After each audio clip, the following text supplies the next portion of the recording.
the first thing I heard in boot camp from my drill instructor is that the only color we see here is green, Marine Corps green. But that wasn't the case.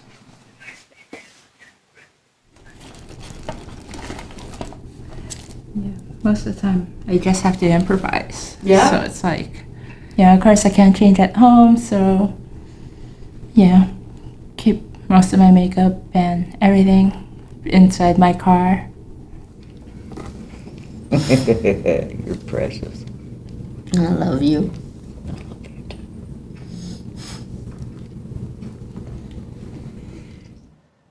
This is a story about a little boy. Well, looks like a little girl, but actually it's a little boy. He wanted to be in the Army when he grew up. And that was not popular in the 50s for someone built like him to want to go out and fight in the Army.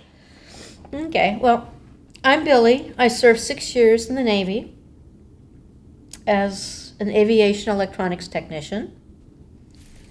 I drove long-haul trucks after the military all across the United States. And I'm also a belly dancer and medieval recreation, living reenactment enthusiast.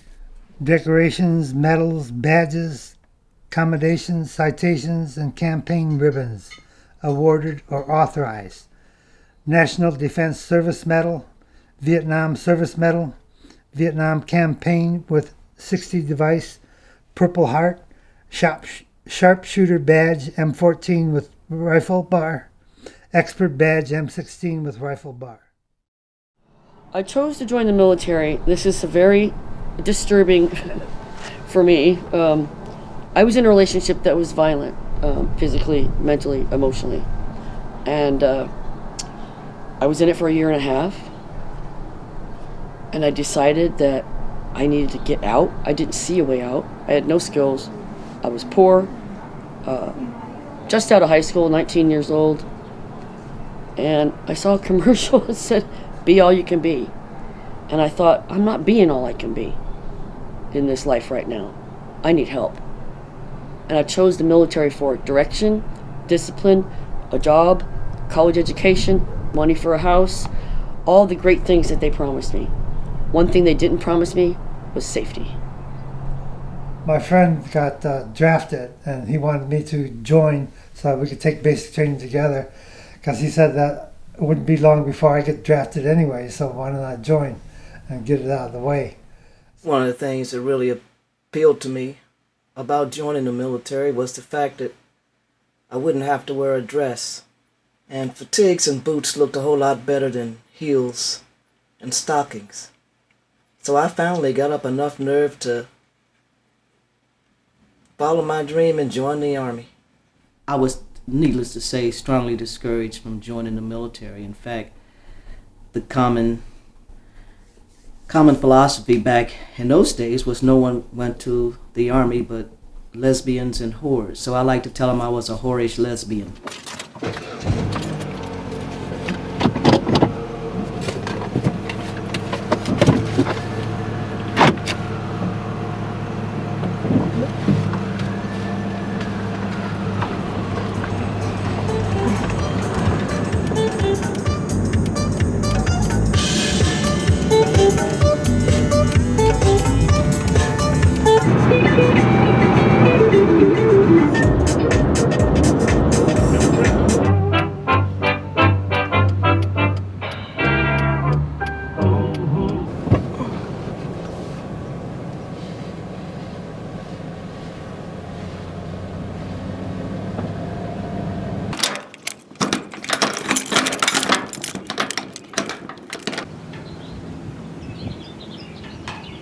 Somewhere in the back of all of this are my military uniforms. And although I feel pride when I look at them, I also feel very upset. So I decided I'd better put them away, along with all the remnants of my life that I've had to put away, all the loss in my family, me getting sick and losing my house and losing my Army family. Look at that. Missy Miss. I was... how old? I think I was 19 years old. And that's about as clear as I felt back then. As you can see, we are headed for the big 101. You know, I don't talk much about my mental illness. I was utterly surprised, and it took me 7 years to come back from a psychotic episode. And here I am now. I'm on meds. I'm trying to take care of myself.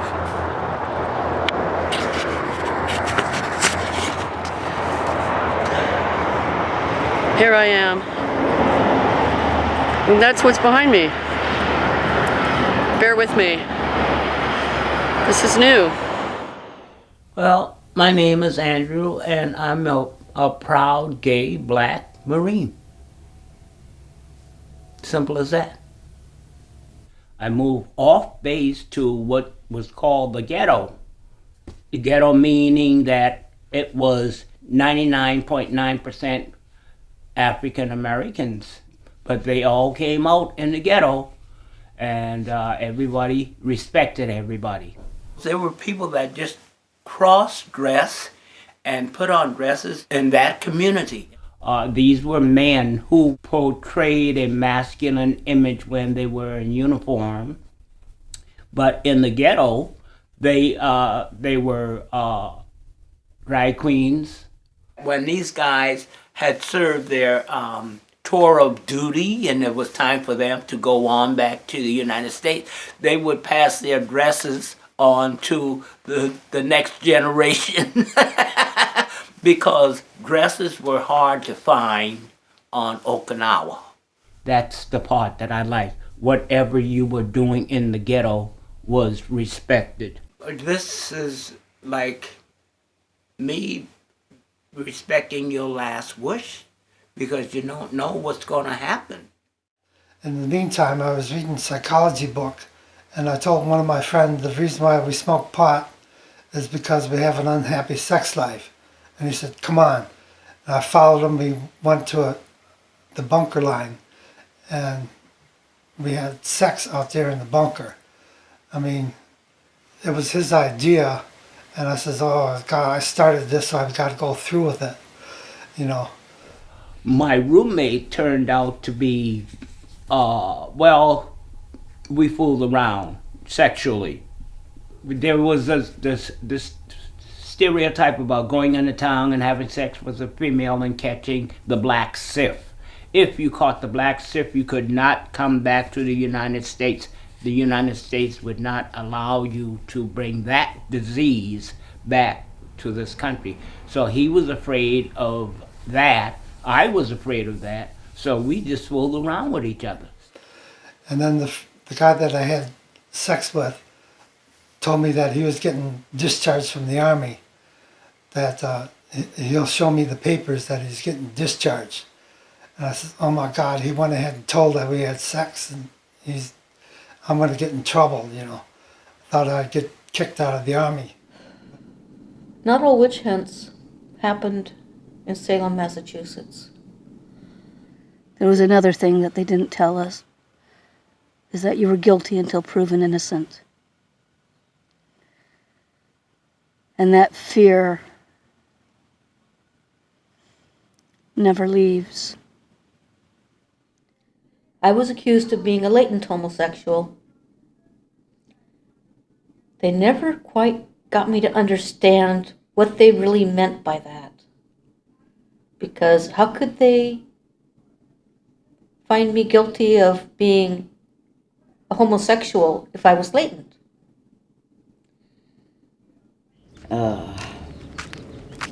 They just followed us everywhere. And we would actually pull into cul-de-sacs. Cul-de-sacs. There's no way out, you know, except to turn. And we would meet them coming out, we'd meet them going in, and we'd just wave at. I'm sorry, please don't show all that heavy laughter. When we stopped at restaurants to eat or something, they wouldn't come in. They'd sit in the parking lot in the car, so we'd take them out. We'd take them out coffee or something like that. Let us know if we get too far ahead of you.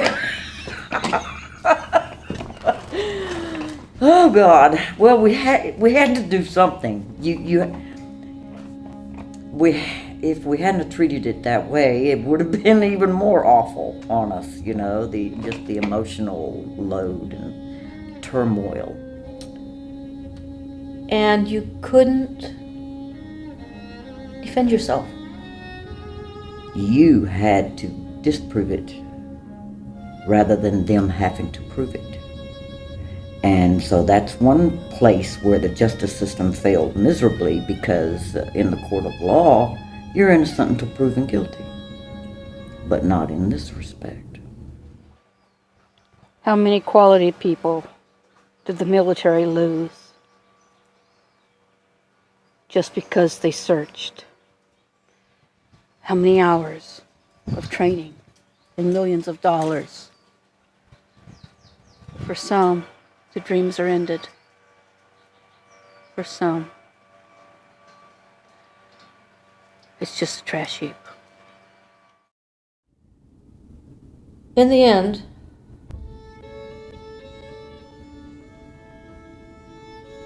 they decided that NIS didn't have enough information, and my administrative hearing just went away.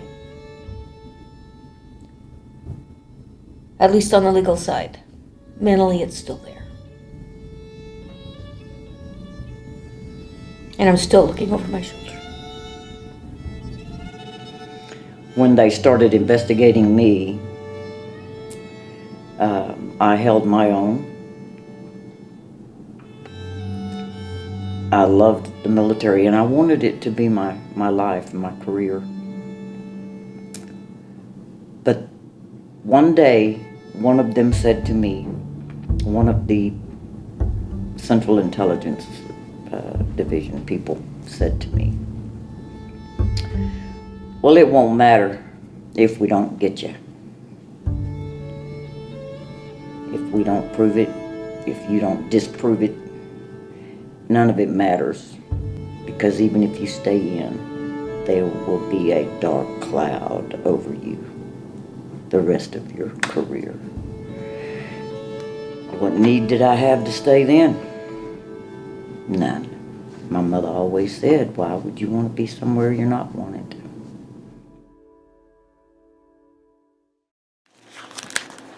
I have every award paper I've ever gotten, page after page. But what's odd about it is that while I was doing all of this, and I can see everything that I was doing, I had a pretty rough time in the Army. I was a victim of MST, military sexual trauma.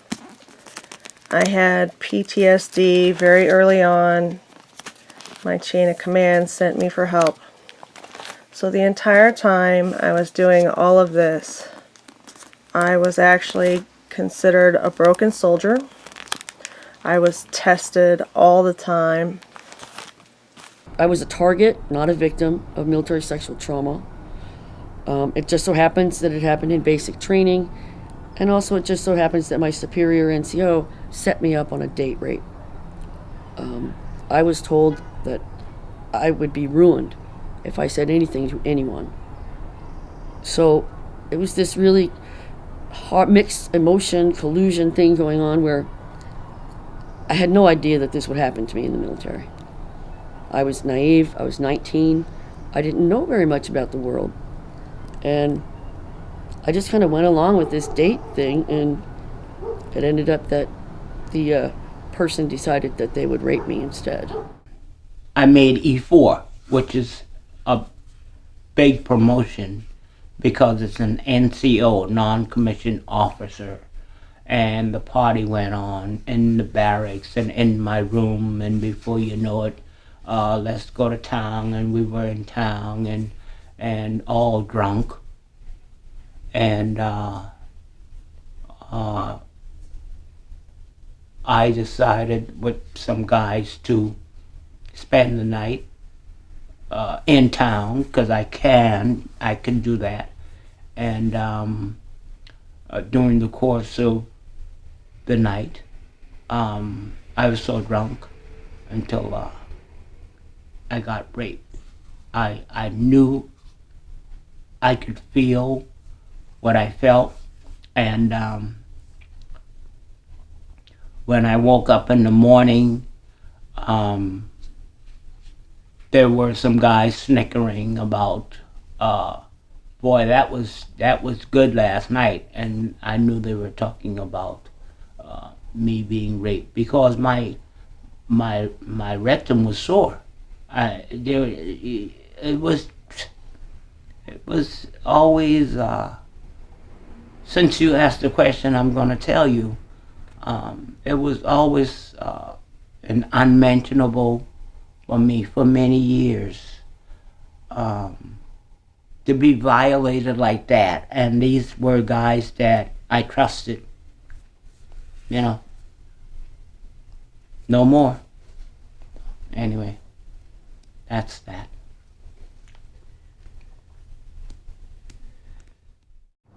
The MST, what it gave me was going through the healing journey, told me I have the strength to come out the other side, and it's my responsibility to take care of the young ones that are coming up and to help them through their trauma. If I were able to tell other LGBT people my sexual orientation while I was in the military, I could have rallied. I could have rallied people to me, and we could have protected each other.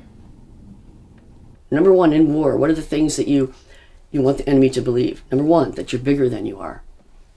Number two, there's more of you than one. PTSD is post-traumatic stress disorder. It becomes a disorder when it's chronic. And so for me, the violence against me was chronic. It's how I feel sometimes as a LGBT, XYZ, ex-military woman. It's kind of hard. It's hard to describe.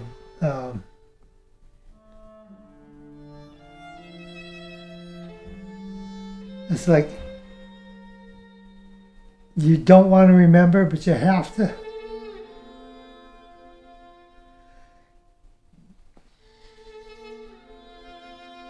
Because you want to tell somebody about it, you know, because it's just so horrifying.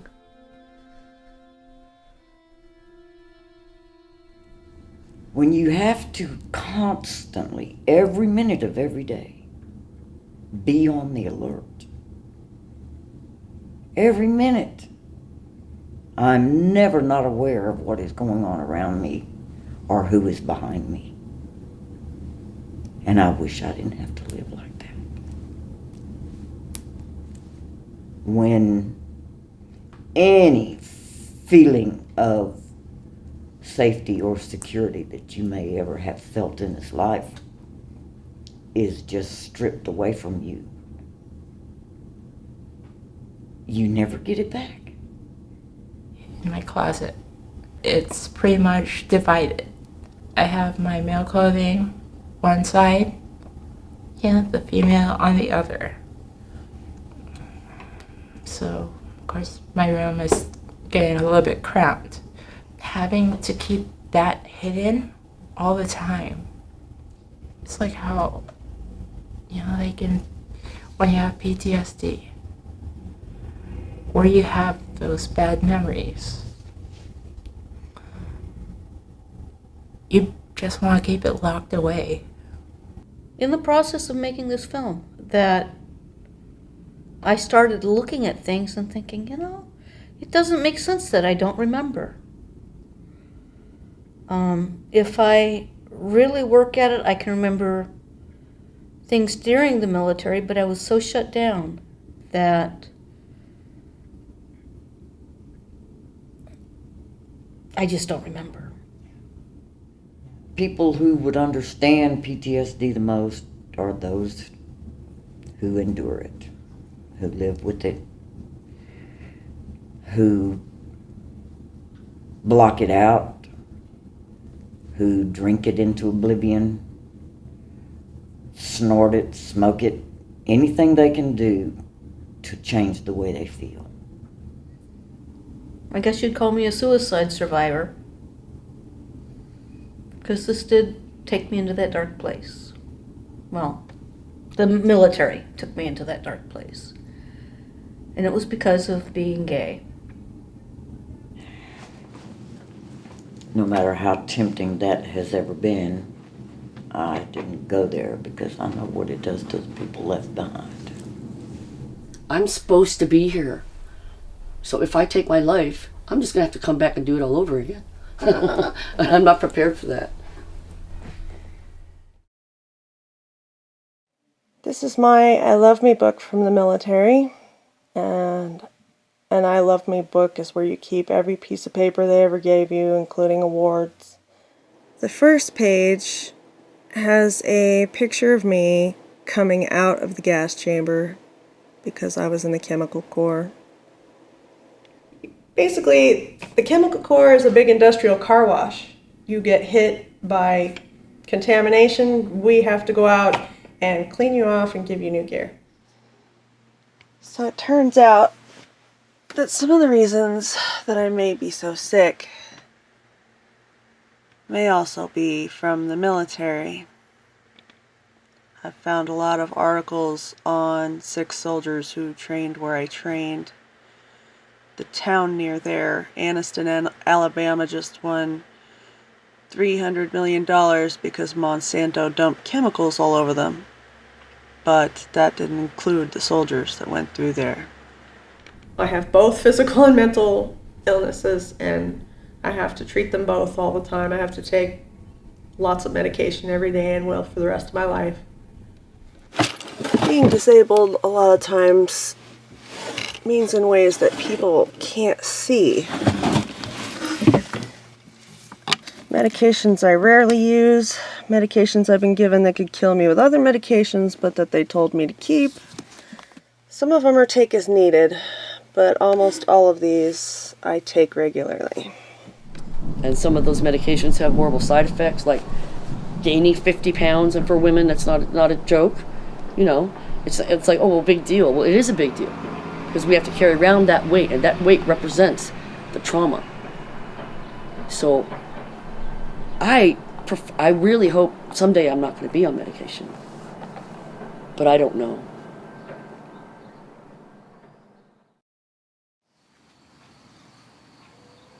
The Marine Corps was my life. Then one day, it was all gone. I couldn't fit back into the civilian workforce with my bipolar and with my trauma and the PTSD, all that combined. I was very sick when I got out of the military.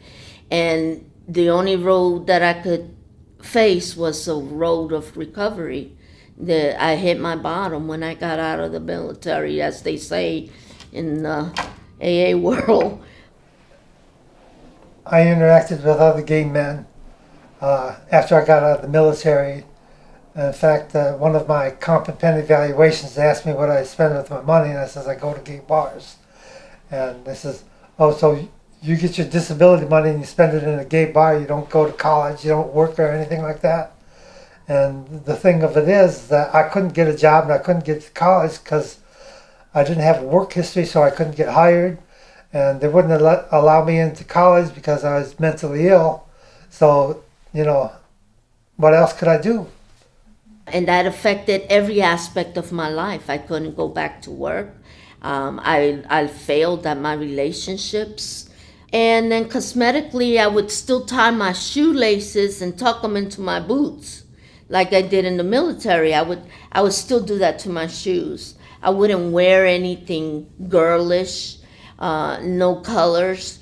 I wouldn't show any emotions in public. And I had to learn to get out of that. And it's taken a lot of years. I met my partner in Ann Arbor, Michigan, and he wanted to move back to California, so I moved with him. He said he used me to get back out to California.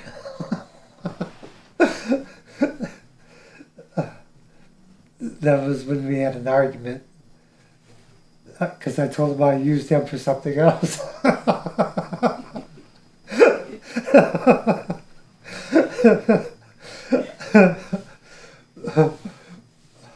And we were together for 15 years. He died of AIDS in 1994. So I called the hospice of Contra Costa and told them that Jim died at 12:05.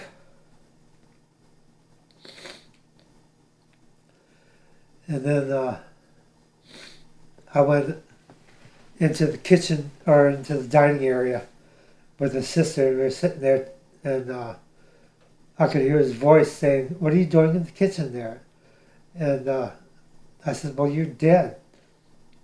And so I went outside and was smoking a cigarette, because we wasn't supposed to smoke in the house because the sister was there. We smoked in the house when she wasn't there. But when I was out there, I could hear his voice from coming from above the condo that we were living in. And he says, "Move over this way." So I moved over that way.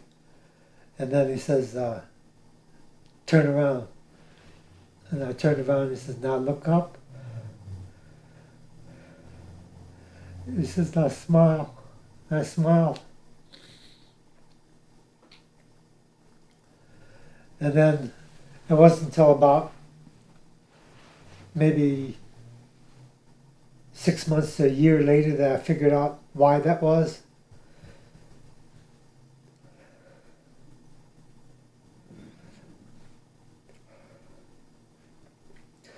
It was from one of his songs that he liked listening to, that he wanted me to play at his memorial gathering, which I had for him. And it was Jackson Browne saying, "When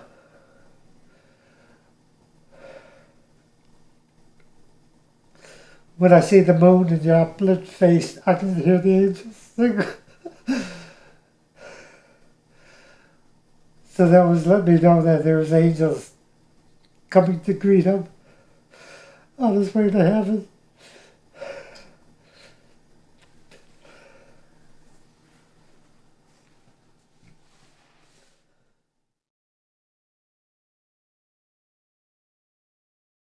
When we come together, we become one force. One force. And that's what we're doing with this video. All of my therapy, all of my counseling has been wonderful. But in just bottom line for me though, this video class and my art therapy have actually done more for me faster, I think, in getting to the inside of me. The outside, I've been treating it for years, like I said. But as far as the really inside stuff, that's where we need to go, I've left it alone. I've been afraid to mess with it. There's a reason we don't poke a hornet's nest. And I'm so not looking forward to the stings. But it's part of it, so if you want the honey. I took extra anxiety pills in order to, be calm around it, triggering some flashbacks and maybe some, I have to use a lot of my tools to get through it. And yet, on the other side, it's beautiful. I was an artist from the time I was really young, but I lost that after I got sick and after I got PTSD. But art saves my life. If I couldn't do art, I would not be here. We've gotten closer to each other in the LGBT group. We know about each other a lot more. It's been a great experience. I keep coming back because of the group. I wouldn't have wanted to do it without the group. My fellow veterans that are doing this understood what I was trying to say. I like motorcycles. I like being around other veterans.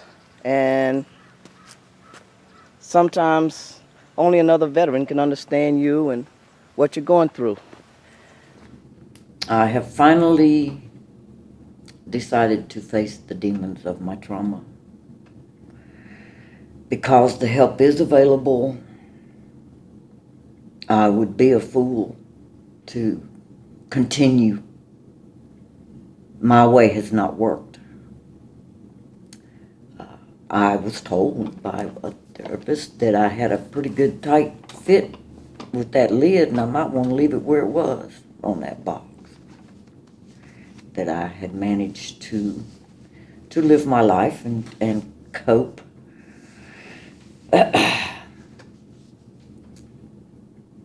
But nobody sees you 24 hours a day, so they don't know, really, the dark hours, the terror of the nightmares, just the constant being on the alert.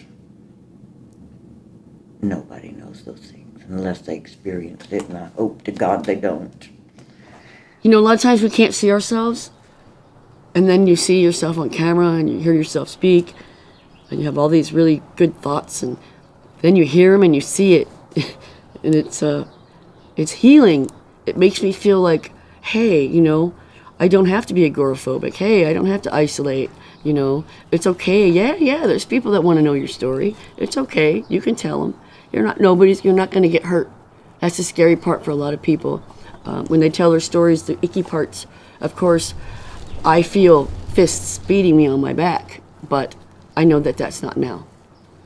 And I know that what I'm doing now is going to benefit clinicians and vets and hopefully artists and young girls to know that every story is important.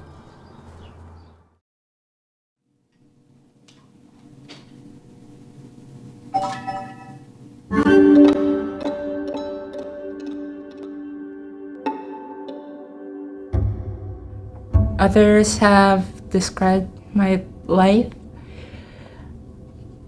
like the stages of a butterfly. Before the military, I had no idea who I was. Somewhere along the way, I tried to overcompensate, of course, by joining the military, hoping that I would find, my true identity. Of course, it wasn't how I expected, but still. Being in the military was like, I was trapped in my cocoon. My whole life had to be put on hold. But then when I got out of the military, I decided it's time for me to live my life. And I think that's like the final stage. I have emerged from my cocoon. And then I come out, the butterfly that I want everybody else to see, that I know I am.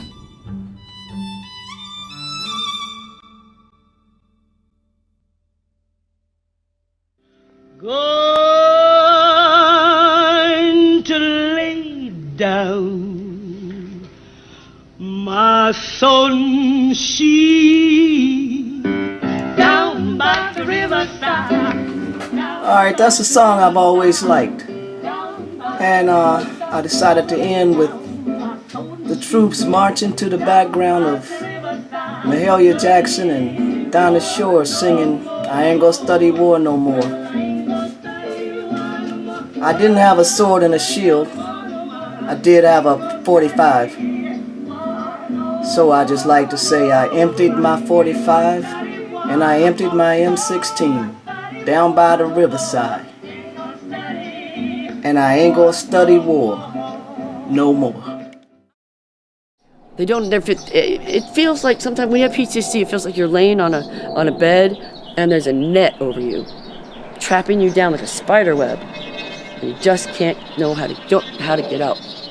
That's why we need the VA. Learn to like myself, learn to accept my trauma, learn to accept my time in the service, and learn to face the world as that, as a LGBT veteran. I didn't know that I could get support for it even at the VA when I got out, because my don't ask, don't tell mentality just went on. I'm in deep gratitude to the VA hospital for saving my life. But better still, when I got pulled into the emergency room from the streets, they took care of me. They nurtured me. And it's a long way from having an endocrinologist say, I'm not going to treat you because I don't approve of your lifestyle, to finding one who's actually said, oh yes, I've done studies on female to male transitions. So in coming to the LGBT group here and getting some support, it was a huge release, a huge open valve. Just, it took so much stress away. Yeah, I told my psychiatrist and also my case manager, I told him at the Menlo Park VA, and yeah. And can you start out by saying, I told the VA providers that I'm gay because? I told my providers at the VA that I'm gay because I am. That's great. That's awesome. That's like the best answer. That's